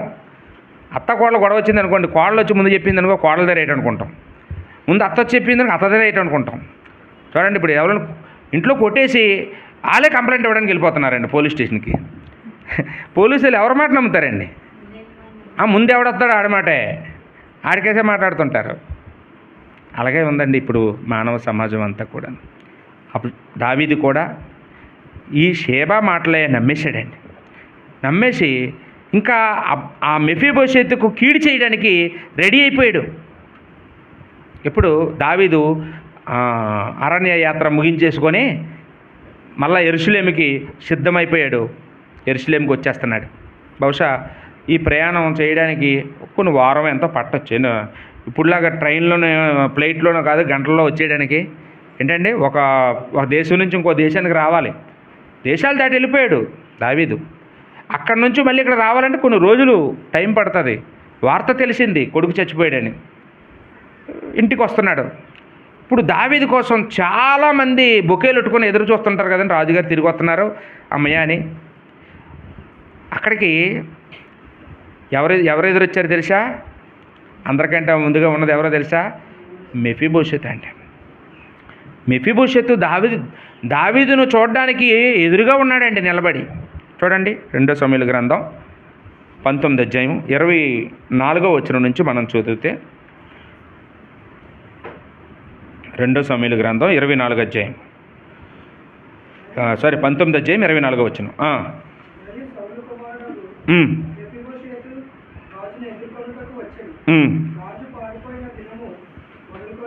ఎప్పటి నుంచి అండి? రాజు అంటే దావీదు ఊరు విడిచి పారిపోయిన దినం మొదలుకొని అతను సుఖముగా తిరిగి వచ్చే వరకు కాళ్ళు కడుక్కోవడం మానేశాడంట, గెడ్డం కూడా గీసుకోవడం మానేశాడట. ఎవరో? మెఫీబోషెత్. రాజుగారు వెళ్ళిపోయిన తర్వాత ఇంకా నాకెందుకు ఈ గెడ్డం గీసుకోవడం, నాకెందుకు ఈ కాళ్ళు కడుక్కోవడం, నేను బట్టలు మంచి బట్టలు వేసుకొని మంచి భోజనం తినుకొని నేనేమో ప్రశాంతంగా ఉండడమా? నా రాజేమో అక్కడ అడవిలో కష్టాలు పడ్డమా? నా రాజు లేకపోతే నాకు కూడా భోజనం వద్దు, నా రాజు లేకపోతే నాకు నిద్ర వద్దు, నా రాజుకి లేకపోతే నాకు బట్టలు వద్దు, నాకు ఈ శుభ్రత వద్దని పిచ్చివాళ్ళ తయారు. ఇప్పుడు ఒక వారం రోజులు మీరు స్నానం అది మానేసి బట్టలు మార్చకుండా ఏంటంటే తిండి తిప్పలు మానేసి ఉండండి, ఎలా ఉంటారు చూద్దాం. ఎలా ఉంటారండి? పిచ్చోళ్ళగా ఉంటాం కదండి. పిచ్చోడు అయిపోయాడండి నిజంగా. ప్రేమ మెఫీబోషెతుకి దావీదు మీద ప్రేమ అండి. ఆయన కళ్ళారు చూసే వరకు అన్నం మెతుకు ముట్టుకోకూడదని కూర్చున్నాడేమో అక్కడ. ఎప్పుడు వస్తాడా ఈ తోవంట చూడాలని ఉండిపోయాడు అక్కడ, ఎదురు చూస్తున్నాడండి. ఈరోజు యేసుక్రీస్తు రాకడ కోసం అలా ఎవరైనా ఎదురు చూస్తున్నామండి? మెఫీబోషెతులో రాజు పట్ల ఎంత విశ్వాసం, ఎంత ఎదురుచూపు, ఎంత భక్తి కనపడుతుంది. ఈరోజు మనం కూడా యేసుప్రభు రాకడకు మనం అలాగే ఎదురు చూడాలి. ఎన్ని కష్టాలు వచ్చినా పోయాడా, పోనీ ఆస్తి అంతా తీసేసుకున్నాడు సేబా వచ్చి, ఇప్పుడు ఏమవ్వాలి? రాజు మీద కోపం రావాలి. ఏంటి, అతను చెప్పుడు మాటలు వినేశాడు, నమ్మేశాడు, కనీసం నన్ను ఒక మాట అడగాలి కదా, నా ఆస్తి అంతా అతనికి ఇచ్చేశాడు అని దావీదు మీద కోపం వస్తే వచ్చేవాడు అక్కడికి. పోలేండి ఇంకా ఆ రోజు పోయింది, కట్ అయిపోయింది అనుకోవాలి. కానీ మెఫీబోషెతుకి దావీదు మీద ఏం కోపం లేదండి. ప్రేమ ఏమైనా రవ్వంత తగ్గిందా? తగ్గలేదు. దావీదు కోసం మెఫీబోషెతు గడ్డం గీసుకోకుండా, బట్టలు మార్చుకోకుండా, చేతులు కడుక్కోకుండా అంటే అసలు స్నానమే చేయలేదని అర్థం. వాళ్ళకి అనుదిన చర్య అండి అది. చాలా శుభ్రతగా ఉంటారు యూదులు. అలాంటి వాళ్ళు శుభ్రత వదులుకున్నారండి. మనం కూడా చూడండి, ఎవరైనా బాగా ప్రేమించిన మన పిల్లలో భర్తో భార్యో మన తల్లో తండ్రో చనిపోయినప్పుడే అలాగ ఉండం మనం. ఏమండి, నేను చాలా ఇళ్ళల్లో చనిపోయినప్పుడు చూస్తుంటాను. వాళ్ళ తాలికోళ్ళు చనిపోతే మేమేమో శ్మశానానికి వెళ్ళి వాళ్ళకి కప్పెట్టేసి ఇంటికి వస్తాము. ఇంటికి వచ్చేటికి వాళ్ళు టీవీ చూస్తుంటారు. అంటే వాళ్ళకి ఆ కుటుంబ సభ్యుడు చచ్చిపోయాడన్న బాధే లేదండి. వాళ్ళకి పోయాడు, అమ్మయ్య ఇన్నాళ్ళకి మంచం ఖాళీ అయింది, ఇన్నాళ్ళు మనం ఫ్రీగా ఉండొచ్చు, ఇంకా ఈ రోజు నుండి మనకి ఇంకా దుర్వాసన ఉండదు, దరిద్రం పోయింది కాబట్టి ఇంక ఎంజాయ్. మనుషులు చచ్చిపోతేనే కుటుంబ సభ్యులు ఈరోజు దిగులు కనపడలేదు, ముఖంలో ఏ దుఃఖం కనపడలేదు. అదే నిరీక్షణ ఏం కాదు. అంటే మనుషులు అలా మారిపోయారండి. కఠిన హృదయాలు అయిపోయి మనుషులకి మానవత్వం పోయింది. కానీ ఇక్కడ చూస్తే మెఫీబోషెతు దావీదు కోసం ఎంత ఎదురు చూస్తున్నాడండి. తన ప్రాణాన్నే దావీదు దగ్గర పెట్టుకున్నట్టుగా, ఎప్పుడు వస్తాడు నా రాజు, ఎప్పుడు నేను అతను చూడాలి, అతను చూసాక చచ్చిపోయినా పర్వాలేదు అన్నట్టే ఉన్నాడండి. అప్పుడు దావీదు వచ్చాడండి. 25వ వచనం. దావీదు రాగానే అసలు అక్కడ దావీదు ఎక్స్పెక్ట్ చేసి ఉండడు ఎవరు వస్తారని. మెఫీబోషెతు రాడు, ఎందుకంటే నాకు యాంటీ అయిపోయాడు కదా, రాజు అయిపోవాలనుకున్నాడట కదా, ఆయన రాడు, నా తలెత్తుకోలేడు, నా దగ్గర రాలేడు అనుకున్నాడు. కానీ మెఫీబోషెతుని చూడగానే దావీదే మాట్లాడుతున్నాడండి. చూడండి, మనం కూడా ఎవరైనా కష్టాల్లో రాకపోతే తర్వాత ఎప్పుడో కనపడ్డారనుకోండి, సుఖంగా ఉన్నప్పుడు కనపడ్డారనుకోండి, ఇప్పుడు వచ్చావా, ఇప్పుడు తీరికయిందా, ఇప్పుడు కుదిరిందా అంటామండి. ఏమండి, మనం కష్టాల్లో ఉండేటప్పుడు రాకుండా మనకు మళ్ళీ పవర్ వచ్చాక ఇప్పుడు ఎమ్మెల్యేల దగ్గరికి చూడండి, ఓడిపోయిన ఎమ్మెల్యే దగ్గరికి ఎవడు వెళ్ళడం, ఎమ్మెల్యే గారు గెలిచారనగా వాళ్ళ ఇంటి చుట్టూ ఏగల్లా ఓడిపోతుంటారు. ఏమండి, అప్పుడు అంటాడు కదా, ఇప్పుడు వచ్చావా, క్యాన్వసింగ్లో రాలేదేవి అంటాడా అండి వచ్చినోడిని. మొన్న ఎవడో ఒక ఎమ్మెల్యేని తోడి మోసుకుపోతున్నారు ఇంట్లోకి వచ్చినోడిని, యూట్యూబ్లో చూశాను నేను. వాళ్ళ పార్టీలోకి అధికారంలో ఉన్న పార్టీ వాళ్ళ దగ్గరికి వెళ్ళిపోతున్నాడు ఇతను, నేను మీ ఆ పార్టీలోకి చేరిపోతున్నాను ఇప్పుడు. అప్పుడు అతను ఏం చేశారంటే మోసేయండి ఈయన బయటికి అన్నారండి. ఇష్టపడరండి ఎవరు కూడాను. కష్టాల్లో ఎవరైతే ఉంటారో సుఖాల్లో వాళ్ళనే రాణిస్తాం. కష్టాల్లో లేనోడు ఇప్పుడు ఎందుకు నేను రాజుని, ఇప్పుడు నా దగ్గరకు నా కోసం వచ్చాడా, డబ్బు కోసం వచ్చాడా, తిండి కోసం వచ్చాడా, మళ్ళీ అధికారం కోసం వచ్చాడా, ఓహో ఆస్తి కోసం వచ్చి ఉంటాడు, రకరకాలుగా అనుమానాలు అండి. దావీదుకి కూడా మెఫీబోషెతును చూడగానే అవన్నీ గుర్తుకొచ్చేసి దావీదు దెప్పుతున్నాడు. చూడండి ఏమన్నాడు చూడండి 25వ వచనంలో, మెఫీబోషెతు నీవు నాతో కూడా ఆ రోజు రాలేదేమి. అది ఫస్ట్ అది అడగాలనుకున్న ఫస్ట్ డైలాగ్ అండి.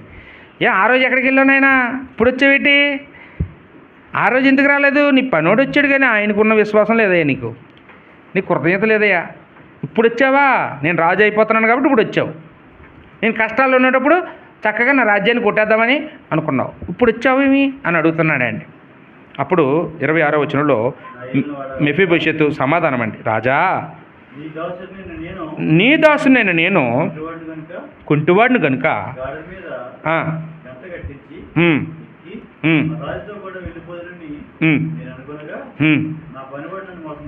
నా పనివాడు ఏం చేశాడు, నన్ను మోసం చేశాడు. అయ్యా ఆ గాడిదలు నాయండి, వాడు తెచ్చిన ద్రాక్ష గెలలు నాయి, ఆ అంజూరు పడలు నాయి, ఆ ద్రాక్షరస తిత్తి నేను సిద్ధం చేసుకున్నది, ఇవన్నీ నేను రెడీ చేసుకొని గాడిదలకు గంతలు కట్టి దాని మీద ఎక్కి మీ దగ్గరికి వద్దాం అనుకుంటప్పటికల్లా నా పనివాడు నన్ను మోసం చేసి నన్ను కిందకు పడేసి నా గాడిదలు నా ఆహార పదార్థాలు పట్టుకొని మీ దగ్గరికి వచ్చేసి మీతో అబద్ధం ఆడేశాడండి, నన్ను మోసం చేశాడండి అని కన్నీళ్ళు పెట్టుకొని చెప్తున్నాడండి మెఫీబోషెతు దావీదుకి.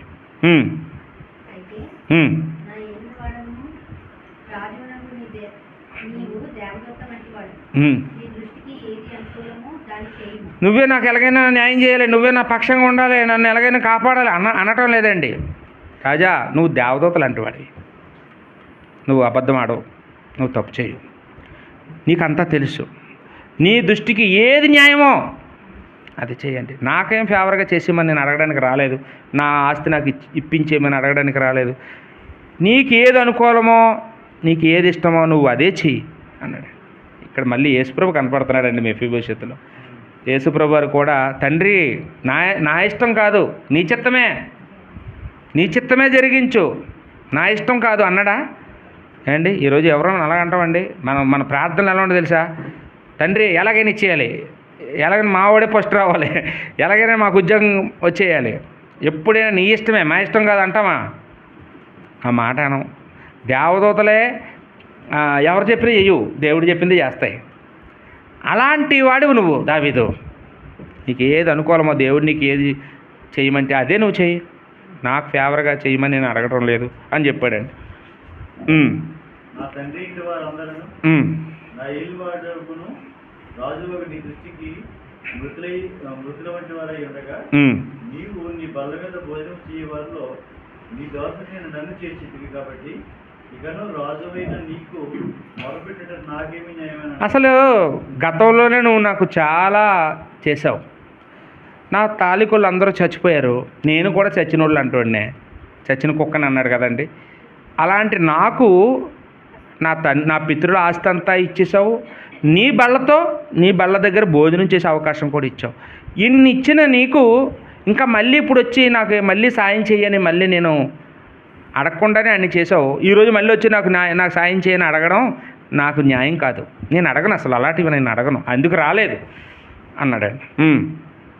రాజు నీ సంగతులను నీవుగా ఎందులకు ఎత్తెదవు? దావీదు ఏమంటున్నాడండి, ఇప్పుడు ఎందుకు ఆ సోదంతానా అంటున్నాడండి. ఇప్పుడు మనం చూడండి ఏదైనా చెప్పేటప్పుడు ఇంకా చాలండి, ఇంకా ఎందుకులేండి నీ సంగతులన్నీ మాకు తెలుసు కానీ అంటాం కదా. దావీదు కూడా చాలా అంటే అబద్ధం గోడ కట్టేసింది దావీదు హృదయంలో. మెఫీబోషెతు నిజం చెప్పినా దావీదు ఎందుకండి నీ సంగతులన్నీ మాకు ఎందుకండి, ఇంకా మీ సంగతులు మాకు చెప్పకండి, ఆ సోది మాకు చెప్పకండి.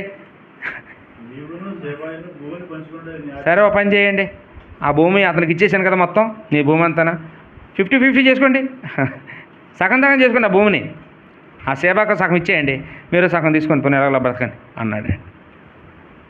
ఏమైపోయాడండి దావీదు జ్ఞానం ఏమైపోయింది, దావీదు భక్తి ఏమైపోయింది, దావీదు విశ్వాసం ఏమైపోయింది, ఎంత నీతిమంతుడు దావీదు. చెప్పుడు మాటలు అంత పని చేస్తాయా ఏంటండి? ఒక్కసారైనా ఈ మెఫీబోషెతు వైపు ఆలోచించాడా దావీదు కొంచెమైనా? ఏంటండి, కష్టంలో ఉన్నప్పుడు ఎవడొచ్చాడో చూశాడు తప్ప ఆడు ఎందుకు వచ్చాడో చూడలేదు. ఆడు వచ్చాడు అనుకుంటున్నాడు తప్ప ఆడు కుయుక్తితో వచ్చాడు. దావీదు దగ్గర మంచి మార్కులు కొట్టేయడానికి వచ్చాడు. అబ్షాలోము చచ్చిపోయాడు కాబట్టి వచ్చాడు. అబ్షాలోము చచ్చిపోయాడు, నెక్స్ట్ దావీదు రాజు అని తెలుసుకున్నాడు. అర్జెంటుగా వెళ్ళి కాబోయే రాజు దగ్గరికి వెళ్ళి ఈ గిఫ్ట్లన్నీ ఇచ్చాడు, పేరు సంపాదించేసుకున్నాడు, ఆస్తి కొట్టేశాడు, యజమాని మీద తప్పుడు మాటలన్నీ చెప్పాడు, ఆస్తి సంపాదించేసుకున్నాడు. అండ్ ఈరోజు కూడా అలాంటి వాళ్ళు ఉన్నారండి.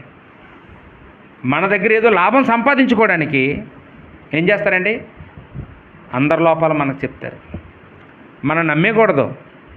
ఎవరైనా భార్య దగ్గరికి వచ్చి భర్త గురించి చెప్తున్నారు అనుకోండి చెడుగాను, భార్య నా భర్త ఎలాంటో నాకు తెలుసండి, నా భర్త గురించి ఇంకొకసారి ఎప్పుడైనా ఇలా మాట్లాడావా గుమ్మంలోకి అడుగెట్టినావు అనాలండి.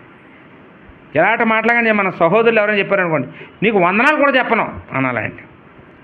భార్య గురించి భర్తతో చెప్పినా భర్త అలా మాట్లాడాలి, భర్త గురించి భార్యతో చెప్పినా భార్య అలా మాట్లాడాలి, కోడల గురించి అత్తతో చెప్పినా అత్త అలా మాట్లాడాలి. నా కోడలు ఎలాంటిదో నాకు తెలుసు, నేను చెప్పక్కర్లేదు. మీతో నీతులు చెప్పించుకునే వాళ్ళం కాదు. మేము తప్పు చేయం, మా వాళ్ళు పొరపాటు చేయరు, చచ్చేనే చచ్చిపోతారు, పాపం చేయరు ఉందండి. ఆ నమ్మకం ఉందమ్మా? అలాగా అవునా, నేను అప్పటి నుండి అనుకుంటున్నానమ్మా, నాకు కూడా డౌట్ ఉందమ్మా, నేను చాన్నాళ్ళు బట్టి అనుకుంటున్నాను, అయితే ఇదే అనేసి వెంటనే ఆ మాటలో ఏం చేస్తున్నారండి, భూతద్దంలో పెట్టి చూసుకొని ఇంకో 4 ఊహించేసుకొని పెద్ద స్టోరీ అల్లేసుకొని జీవితాలని నాశనం చేసుకుంటున్నారండి. ఈరోజు కోర్టుల్లో 100కి 90% కేసులు ఏ కేసులు అంటే విడాకుల కేసులు వెళ్తుంటాయండి. ఆ విడాకులు తీసుకున్న వాళ్ళు అందరూ తప్పు చేసిన వాళ్ళు అనుకుంటున్నారా మీరు? అందరూ తప్పులు చేసిన వాళ్ళు కాదండి. అక్కడికి వెళ్ళి వాళ్ళు అందరూ ఈ చెప్పుడు మాటలు విన్నోళ్ళే. ఆ కేసుల్లో ఉన్నవాళ్ళు నిజంగా మా ఆయన మంచోడు కదా అని అంటది ఒక ఆవిడ వెళ్ళి, మంచోడు కదా చెప్పుడు మాటలు విన్నావా? చెప్పుడు మాటలు విన్నావు, చెప్పుడు మాటలు విని భర్త మీద కేసు పెట్టుకొని భర్తను వదిలేసుకున్నావు. భార్య మీద ఎలా ఎవడో చెప్పాడు, అయ్యో నమ్మేశాడు అనమాట, కళ్ళతో చూశాడా ఏంటండి? ఈరోజు ఇదేనండి పరిస్థితి. ఎక్కడ చూడండి చెప్పుడు మాటలు. ఓ సంఘం విడిపోవడానికి కారణం చెప్పుడు మాటలు. ఒక కుటుంబం చీలిపోవడానికి కారణం చెప్పుడు మాటలు. మనం ఇంతకాలం నోటితో పాపం చేస్తామని తెలుసు, కంటితో పాపం చేస్తామని తెలుసు, కాళ్ళతోనూ చేతులతోనూ పాపం చేసి పతనం అయిపోతామని తెలుసు, కానీ ఇటు చెవుల వల్ల కూడా పతనం అయిపోతామా? ఏమండి? ఈ చెడ్డ మాటలు వినడం వల్ల, ఈ చెడ్డ మాటల వల్ల కూడా మనం దిగజారిపోతామా? దిగజారిపోతామండి, నాశనం అయిపోతామండి. కుటుంబం లేకుండా పోద్దండి. కుటుంబం విచ్ఛిన్నం అయిపోద్ది. చెడ్డ మాటలు వింటే కుటుంబం విచ్ఛిన్నం అయిపోద్దండి.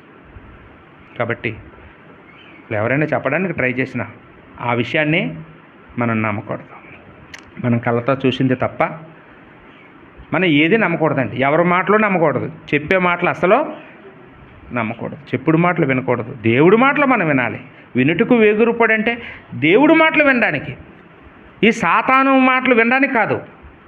ఆ రోజు అవ్వ వినింది, తాను చెడిపోయింది, సమాజాన్ని చెడగొట్టింది.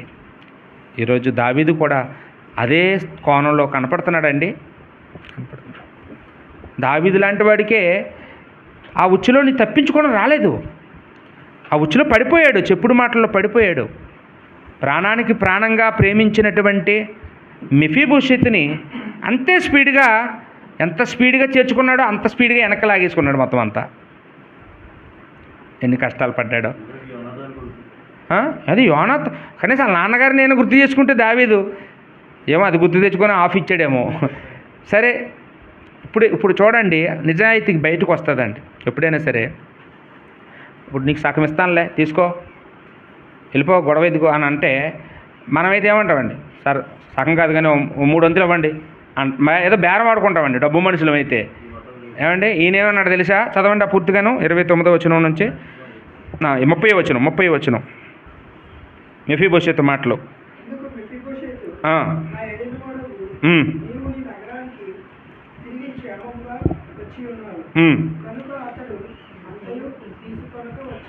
అయ్యా, నేను వచ్చింది ఆటల కోసం కాదండి, డబ్బు కోసం కాదు, పొలాల కోసం కాదండి. రాజా, నువ్వు తిరిగి క్షేమంగా వచ్చావని చూడడానికి వచ్చాను. నువ్వు క్షేమంగా ఇంటికి వచ్చావు, నాకు అదే చాలు. నీ రాకన్నా చూడడానికి నేను బతికున్నాను.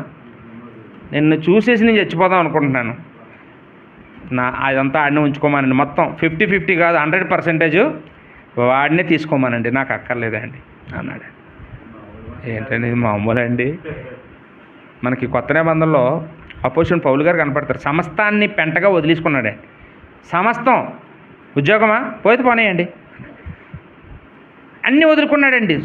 సౌలు గారికి ఎన్ని ఆధిక్యతలు ఉన్నాయో సౌలుగా ఉన్నప్పుడు, పౌలైన తర్వాత ఆ ఆధిక్యతలన్నిటినీ కూడా పెంటతో సమానంగా అన్నీ వదిలేసుకున్నాడండి. ఏది పోయినా బాధపడలేదండి. ఎంతమంది నిందలేసినా, ఎన్ని కష్టాలు ఎదురైనా భరించేశాడండి. ఎవరి కోసం? నా రాజు వస్తాడు, ఆయన ఎదుర్కొంటే నాకు అంతే చాలు. యేసుక్రీస్తు రాకడ కోసం సిద్ధంగా ఉన్నాడు. నేను మంచి పోరాటం పోరాడాను, నా కొరకు నీతి కిరీటం దాగి ఉంది అన్నాడండి. నేను క్రీస్తుని పోలు నడుచుకుంటున్నాను అని చెప్పడం, మనం ఆ మాటలు పౌళ్ళు మనం చూస్తాం. ఈరోజు ఏమండి మనం అలా ఉన్నామండి. ఎవరైనా చిన్నది ఇలాగా గెలికి వదిలేస్తే చాలు మనల్ని ఏంటండి ఇంకా బుర్ర పాడైపోయి మైగ్రేన్ తెచ్చేసుకొని, తలనొప్పులు తెచ్చేసుకొని ఏంటండి చర్చికి రాము, కుటుంబంలో అన్నం తినం. ఏంటి ఈ గొడవ చెప్పుడు మాటలకా? అలా ఆవిడతో ఇలాగ అన్నావంట, అంతేనండి, అయిపోయింది పని. ఒక్క మాట ఏంటండి, ఎక్కడ ఉన్నాము, ఏ స్థాయిలో ఉన్నామండి దేవుని పిల్లలం? ఎలా ఉండాలండి? మనం ముఖం మీద పడి తిడితేనే మనం క్షమించవలసిన వారం అండి. అలాంటిది ఎక్కడో గాలి మాటలు ఆలకించి అంత బాధపడిపోతే మనం అసలు మనం దేవుడి పిల్లలుగా ఉండడానికి సరిపోతామా ఏంటండి? ఒకసారి ఆలోచన చేయండి. మెఫీబోషెతు ఎంత క్యారెక్టర్ అండి, ఎంత గుడ్ క్యారెక్టర్ కనపడుతుంది. తీసుకొనియండి, అతన్నే తీసుకుని, నాకు అక్కర్లేదు. నువ్వు నీ రాకడను చూడడానికి వచ్చాను, నువ్వు క్షేమంగా వచ్చావు, నాకు అదే చాలు. నేను వచ్చింది గడ్డలు బలపెట్టుకొని, బట్టలు మార్చుకోకుండా, తిండి తినకుండా, ఎసారం పట్టేసి నీ కోసం రాత్రింబగళ్ళు ప్రార్థన చేసి, నువ్వు రావాలని ప్రార్థన చేసి నువ్వు వచ్చావు, నాకు అదే చాలు. ఇంకా నిన్ను చూశాను, నాకు ఇంకా చాలండి, నాకు ఏమొద్దని తీసుకున్నాను. నష్టపోయాడండి, నష్టపోయాడు. పోయింది కదా ఆస్తి. రెట్టింపు ఎక్కడ వస్తుందండి? మెఫీబోషెతుకి పరలోకంలో వస్తుందండి. ఇక్కడ నష్టపోతాం, ఇక్కడ మోసపోయాం, ఇక్కడ అన్యాయం అయిపోయాం. వాళ్ళే తీసుకొని అన్యాయం సహించాడు. అడుక్కోలేదు, బిచ్చమెత్తుకోలేదు. కుంటువాడే కానీ బిచ్చగాడు కాదు. ఆయన ఏం బెగ్గర కాదు, మంచి శీలం ఉన్నవాడు. ఆయన ఇచ్చినప్పుడు పొంగిపోలేదు, ఆయన తీసేసుకున్నప్పుడు కృంగిపోలేదు. ఇది మనమండి. ఒకవేళ దేవుడు ఏదో మనకేమైనా ఇచ్చాడు అనుకోండి, భూమి మీద నిలబడం ఏమండి, కళ్ళు నెత్తిమీదకి వెళ్ళిపోతుంటాయి. నాకు కాబట్టి ఇచ్చాడు, అందరికి ఇస్తాడా దేవుడు? నాకు ఇచ్చాడంటే నేను ఎంత భక్తిపరును, నాకు ఎందుకు ఇచ్చాడు అనుకున్నారు? నా భక్తి చూసి, నా నా నా జీవితం చూసి, దేవుడు నా క్రియలు చూసి, అమ్మో నా నా నా హైట్ చూసి, నా అందం చూసి నాకు ఇచ్చాడు దేవుడు అనుకున్నాము, ఎర్రబడిపోతామండి. ఒకవేళ దేవుడు అన్నీ తీసేసుకున్నప్పుడు, దేవుడా అసలు దేవుడు ఉన్నాడా? నిజంగా ఉంటే ఎలా చేస్తాడా? దేవుడికే కళ్ళు లేవు, దేవుడికే న్యాయం లేదు. వెంటనే ఏంటంటే ఎంత బేగ తేలిపోతుంటాము. యోబు గారిని చూడండి, యెహోవా ఇచ్చెను, యెహోవా తీసుకొనెను, యెహోవాకు మహిమ కలుగును గాక. మనం అలాగ అంటామండి. మెఫీబోషెతు అలాగే అన్నాడండి యోబులాగా.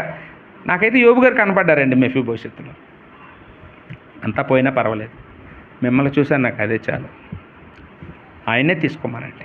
నేను అడగడానికి రాలేదు, నువ్వు దేవదూతలు అంటువాడు, నువ్వు ఏది ఇచ్చేసినా న్యాయమే. నీకు ఈయన దృష్టికి ఏది న్యాయం అది చేయండి. బైబిల్లో చెప్పుడు మాటలు ఒక అన్యజనులు కూడా వినలేదండి. చెప్పుడు మాటలు అన్యజనులు కూడా వినలేదు తెలుసా అండి? చూడండి, యేసుక్రీస్తుని పిలాతు దగ్గరికి తీసుకొచ్చినప్పుడు అతని మీద ఎన్నో అబద్ధ సాక్ష్యాలు తీసుకొచ్చారు, ఎన్నో నేరాలు మోపారు యేసుప్రభు మీద. పిలాతు అవన్నీ పరిశీలన చేశాడు. పరిశీలన చేసి ఒక స్టేట్మెంట్ ఇచ్చాడండి యేసుప్రభు గురించి.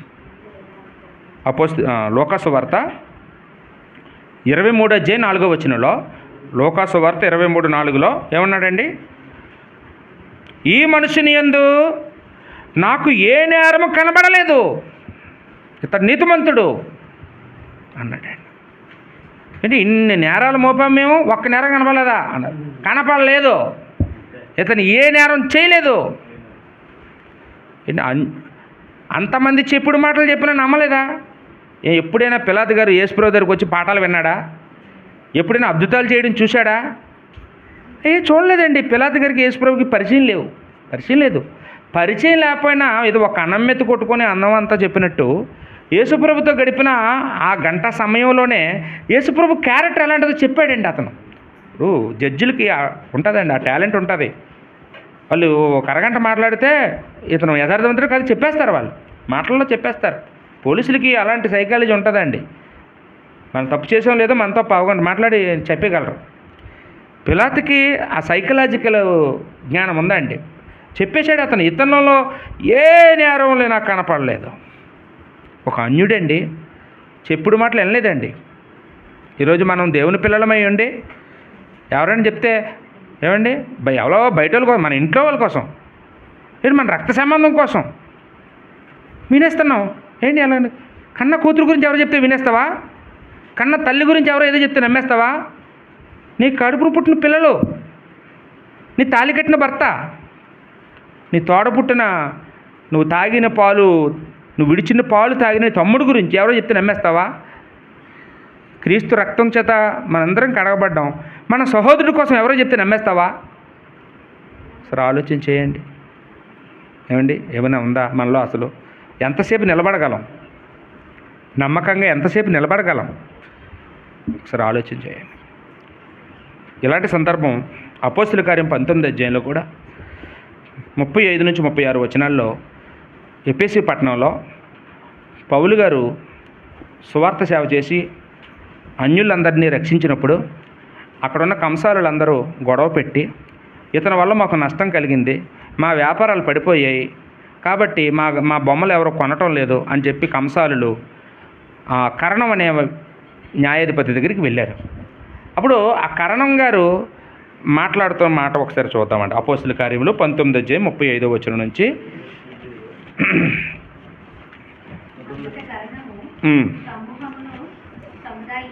ఉమ్, ఎఫెసులారా, ఉమ్, ఎఫెసీయుల పట్టణము అర్తెమి మహాదేవికిని ఉమ్. దుపతి యొద్ద నుండి పడిన మూర్తికిని పాలకురాయలై ఉన్నదని తెలుసుకున్నవాడెవడో. ఈ అంటే ఎలా మొదలుపెట్టా వాళ్ళ వీక్నెస్ అంతా ఏంటంటే అర్తమీదేవి గుడి. అప్పుడు ప్రపంచానికి ప్రసిద్ధిగాంచిన దేవాలయం. ఈ దేవాలయం ఎలా వచ్చిందో మీ అందరికీ తెలుసు కదా, దీని పుట్టుపూర్వతరాలు అంటున్నాడు అనమాట. ఎలా వచ్చింది? ద్యుపతి యొద్ద నుండి పడిన మూర్తి అంటే ఆకాశం. ద్యుపతి అంటే ఏంటండి? ఆకాశం నుంచి భూమి మీదకు పడిన మూర్తి అంటే ఒక పదార్థం. ఇప్పుడు కూడా శాస్త్రవేత్తలు సైన్స్ అభివృద్ధి అయింది కాబట్టి ఎక్కడో ఒక చోట రోజు ఉల్కలు పడతా ఉంటాయండి. గ్రహాల శకలాలు, ఉల్కలు, రాళ్ళు ఆకాశం నుంచి పడతా ఉంటాయి. ఎక్కువ సముద్రంలో పడతాయి అవి, ఆ గ్రహ శకలాలు. వాటిని ఇప్పుడు మనం ఉల్క అని పేరు పెట్టాం, దాన్ని అర్థం చేసుకుంటున్నాం. ఆ కాలంలో అంత జ్ఞానం ఎక్కడదండి? ఎక్కడైనా రాయబడింది అనుకోండి, వెంటనే దానికి ఒక గుడి కట్టేసేవారు అనమాట. దానికి ఒక పేరు ఏంటండి? అలాగా అప్పటి ప్రపంచ ప్రఖ్యాతిగాంచినటువంటి అర్తమీదేవి దేవాలయం ఎలా వచ్చిందండి? ఆ రాయిపటం చూశారంట, ఒరేయ్ ద్యుపతి యొద్ద నుండి పడింది మూర్తిరా ఇది, కాబట్టి దీనికి అర్తమీదేవి అని పేరు పెడదాం, ఒక గుడి కడదామని కట్టేసుకున్నారండి వాళ్ళు. ఆయన వ్యంగ్యంగా చెప్పట్లేదు, మన దేవత శక్తి అంతా నీకు తెలుసు కదా అని చెప్తున్నాడు అనమాట. వాస్తవానికి అది ఎలా స్టార్ట్ అయిందో చెప్పాడు. అది ఇప్పుడు మనకు అది నవ్వులాట. ఏమండి, ఆకాశం పడిన అన్ని దేవుళ్ళ శాస్త్రవేత్తలు అడిగితే చెప్తారు అది గ్రహ శకలం అయినా ఎలాగ ముక్కలు పడుతుంటాయి కిందకి అనేసి. కానీ ఆ కాలంలో అంత పరిజ్ఞానం లేదు కాబట్టి అది దేవుడు అనుకున్నారు, అలాగా దేవత అనుకున్నారు, గుడి కట్టుకున్నారు. సరే, ఇప్పుడు వీళ్ళు ఈ దేవతకు అన్యాయం చేస్తే ఈ దేవత ఊరుకుంటుందా అంటున్నాడు అనమాట. ఆయన పాయింట్ ఆలోచించారండి. అలాంటి దేవతకి వీళ్ళు కీడు చేస్తే ఆ దేవత ఊరుకుంటుందా అని చెప్పడం అతని యొక్క లాజిక్ అండి. 36వ వచనం, ఈ సంగతులు నిరాక్షేపమైనవి గనుక మీరు శాంతం కలిగి ఏది ఆతురత పడకుండా ఉండుట ఆవశ్యకమో. ఈ సంగతులు నిరాక్షేపమైనవి. నిరాక్షేపం అంటే ఏంటండి? అర్థం పర్థం లేనివి. ఏంటి మీరు వీళ్ళ మీద ఈ పౌలు గారిని, శీల గారిని తీసుకొచ్చి కట్టేసి కొట్టేస్తున్నారు, వీళ్ళ మీద మీరు నేరాలు మోపుతున్నారు. మీరు మోపిన నేరాలు అన్నీ నిరాక్షేపమైనవి. నిరాక్షేపం అంటే అర్థం లేనివి, నిజాలు కావు. ఒక అన్యుడండి అతను, క్రైస్తుడు కాదు. క్రైస్తువుల పక్షంగా మాట్లాడుతున్నాడండి. అక్కడ ఎలా మాట్లాడుతున్నాడో చూడండి. 37వ వచనం, మీరు ఈ మనుషులను తీసుకుని వచ్చితిరి, వీరు గుడిలో దోచిన వారు కారు. ఒకవేళ వీళ్ళేమైనా మన అర్తమీదేవి గుడిలో చొరబడి ఏదైనా ఉండిలో డబ్బులు పట్టుకుని వెళ్ళిపోయారా? అలా పట్టుకెళ్ళిపోతే చెప్పండి, వీళ్ళు కఠినంగా మనం శిక్షించవచ్చు. మన దేవతను దూషింపను లేదు. పోనీ ఎప్పుడైనా మన దేవత గురించి దూషణ మాటలు ఏమైనా మాట్లాడారా పౌలు గారు? చూడండి ఎంత సర్టిఫికేట్ అండి, అంత గుడ్ విల్ అండి. ఈరోజా ఎక్కడైనా ఒక రోడ్డు మీదకి వెళ్ళి బాబు సువార్త చేయరే బాబు అంటే ఆ హిందూ దేవుల గురించి ఏదో తప్పుగా మాట్లాడేసి చెప్పిదేపలు తింటున్నారండి. ఇంకొకసారి ఎవరు సువార్త చేయడానికి అవకాశం కూడా ఇవ్వటం లేదు. పౌలు గారు ఎప్పుడైనా మాట్లాడారండి? సాక్ష్యం అండి, అన్యుల సాక్ష్యం అండి.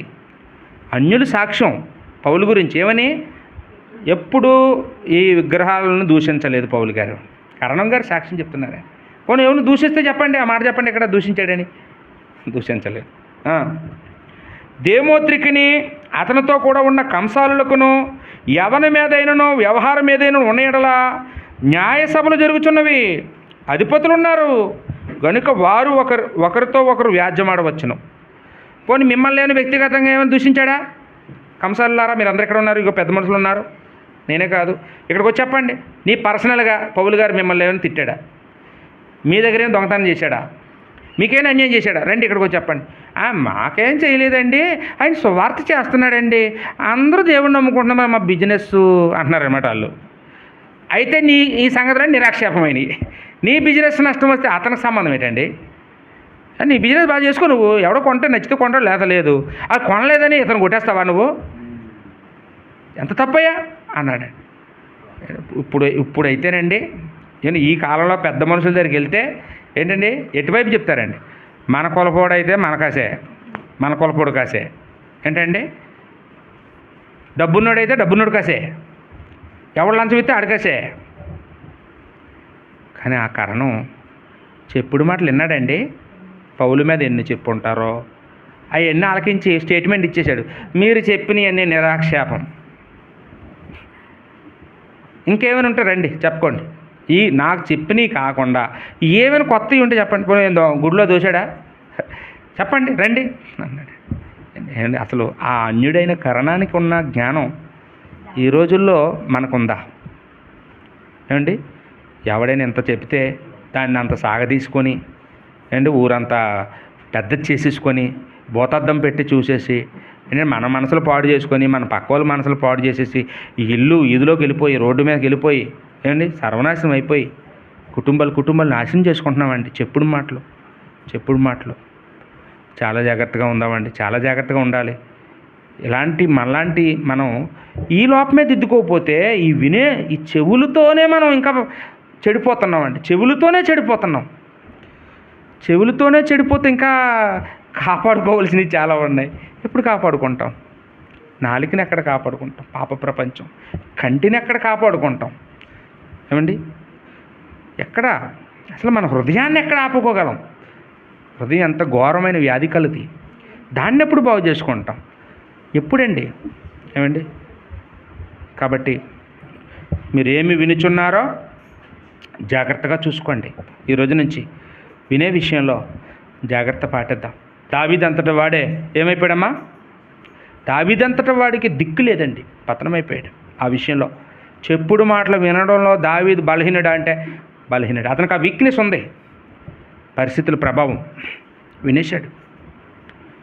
దేవుళ్ళు ఎక్కడ అడుగుతాడు ఒకవేళ అడిగితే.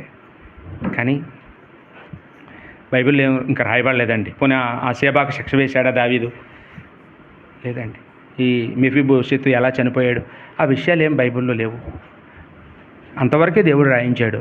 అంతవరకు మనం చదువుకున్న దాంట్లో ఏంటంటే మనకి అన్యాయానికి గురైపోయాడనే అర్థమైంది. కానీ అన్యాయం చేసినోడు ఏమైనా మోసుకెళ్తాడా? అక్కడ ఎంత పట్టుకెళ్తాడేంటి? చచ్చిపోయినప్పుడు ఆ సేబ ఎన్ని ఎకరాలు పట్టుకెళ్తాడేంటి? నువ్వు అక్కడే వదిలేసి పోతాడు. ఏమండి, నరకాన పోతాడండి. మోసం చేశాడు కాబట్టి, నమ్మిన యజమానిని మోసం చేసి యజమాని ఆస్తిని కొట్టేశాడు కాబట్టి ఆయన నరకానికి వెళ్తాడండి. మెఫీబోషెతు ఎక్కడికి వెళ్తాడండి? అన్యాయాన్ని సహించాడు కాబట్టి పరలోకం వెళ్తాడండి. కాబట్టి మనం కూడా అలాగా యేసుప్రభు రాకడ వరకు అన్యాయాన్ని సహించైనా నీతిగా బ్రతుకుతూ న్యాయంగా బ్రతుకుతూ ఏమండి మనం జీవించడానికి ప్రయత్నించేద్దాం. మనం ఎవరో చెప్పుడు మాటలు విని మనం ఎవరిని దూషించకూడదు, ఎవరిని అన్యాయంగా మనం మాట్లాడకూడదు. మంచిగా పాజిటివ్గా ఆలోచన చేసుకుంటూ మనందరం కూడా దేవుడి పిల్లలుగా యేసుప్రభులాగా మనందరం జీవించడానికి ప్రయత్నించేద్దాం. ఓపికగా వాక్యమైన మీ అందరికీ నా వందనాలు చెల్లించుకుంటూ ముగిస్తున్నానండి. అందరికీ వందనాలు.